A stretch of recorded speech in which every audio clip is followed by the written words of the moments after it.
Hello guys, welcome to my channel. అందరూ ఎలా ఉన్నారు? ఇంకా ఇదైతే మా తాతయ్య తోటకూర తెచ్చి 3-4 డేస్ అయ్యి ఉంటుంది. ఇంకా అమ్మమ్మ అయితే ఆల్రెడీ బాగా చేసేసి దాన్ని ఫ్రిడ్జ్లో అయితే పెడితే నేను ఇంకా ఈరోజు పప్పు తోటకూర అయితే ఉండా. ఈరోజు టైం అస్సలు బాగోలేదు, గ్యాస్ అయిపోయింది. ఇంకా పప్పు ఉడికాక అయ్యిందిలేండి. ఇంకా కరెంట్ కుక్కర్లో పెట్టాను, దాని మీద ప్రయోగం చేశాను. అసలు అమ్మో, కరెంట్ కుక్కర్ మీద కర్రీ వండొచ్చు కానీ తలపోటు అనుకోండి, ఏదోలాగా చేసేసాను. పప్పు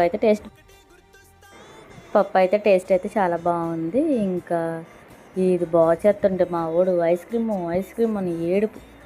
ఈ ఐస్ క్రీమ్ గోల ఏంటో కానీ ఐస్ క్రీమ్ అలవాటు ఎలా తప్పుద్దో చూడాలి ఈసారి. ఇంకా ఈరోజు మీ ఇంట్లో స్పెషల్స్ ఏంటో కామెంట్ చేయండి. అండ్ నా వీడియో ఎంతవరకు రీచ్ అయ్యిందో లైక్ కొడితేనే తెలిసేది. And please subscribe to my channel. ఇప్పటి వరకు సపోర్ట్ చేసిన ప్రతి ఒక్కరికి థ్యాంక్ యూ సో మచ్. నా ఫోన్ కెమెరా అయితే పోయినట్టుంది.